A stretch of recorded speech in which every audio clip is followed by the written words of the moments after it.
Assalamualaikum warahmatullahi wabarakatuh. Bagaimana kabar kita semua? Semoga kita semua dalam keadaan sehat walafiat. Amin. Materi kita kali ini adalah keteladanan Nabi Muhammad SAW. Nabi Muhammad SAW adalah khatamul anbiya, yaitu nabi terakhir yang diutus oleh Allah Subhanahu wa taala. Beliau lahir di Mekah, yaitu pada hari Senin, tepatnya pada tanggal 12 Rabiul Awal, bertepatan dengan tahun Gajah atau 20 April 571 Masehi. Nabi Muhammad SAW lahir dalam keadaan yatim.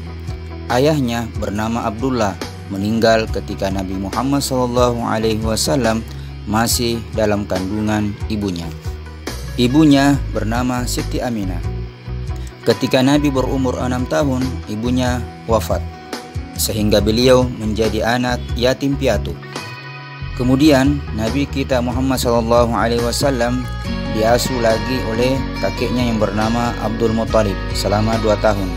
Tidak lama kemudian kakeknya wafat, kemudian diasuh lagi oleh pamannya, yaitu Abu Thalib, hingga dewasa. Pada usia muda, Nabi Muhammad SAW terkenal sebagai orang yang tabah, sabar, bertanggung jawab, bekerja keras, dan sangat jujur, sehingga beliau diberi gelar oleh penduduk Mekah dengan gelar Al-Amin. Al-Amin artinya orang yang terpercaya. Selain itu, Nabi Muhammad SAW juga dikenal sebagai sosok penyayang. Beliau menyayangi umatnya, terlebih anak-anak, terutama anak yatim. Demikian juga Nabi mengajarkan agar berkata baik dan tidak menyinggung perasaan orang lain. Pekerjaan yang digeluti oleh Nabi Muhammad SAW ketika itu, beliau suka berdagang ke negeri Syam. Beliau membawa berbagai jenis dagangan milik saudagar yang kaya, yaitu Khadijah binti Khuwailid. Karena kejujuran Nabi, Khadijah menikah dengan Nabi Muhammad SAW.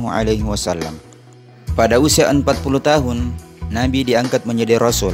Maka mulailah Nabi berdakwah, mengajak umat manusia untuk menyembah Allah Subhanahu wa taala dan meninggalkan kemusyrikan, yaitu penyembahan berhala atau patung-patung.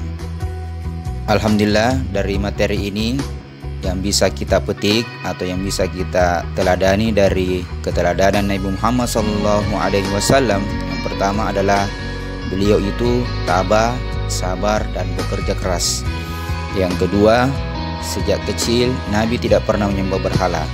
Dan yang ketiga, bersikap mandiri, sopan santun terhadap sesama, sederhana, suka memaafkan, tidak sombong, dan tidak pernah menyakiti hati orang lain. Agar kalian lebih memahami dari materi video yang Ustadz buat, maka sebaiknya anak-anakku sekalian membaca kembali buku LKS Agamata, yaitu halaman 55 sampai dengan 56. Selanjutnya kerjakan soal yang Ustadz berikan.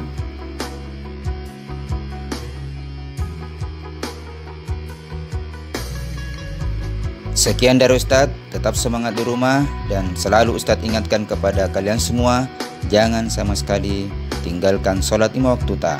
Wallahu muwaffiq ila aqwamit thoriq. Assalamualaikum warahmatullahi wabarakatuh.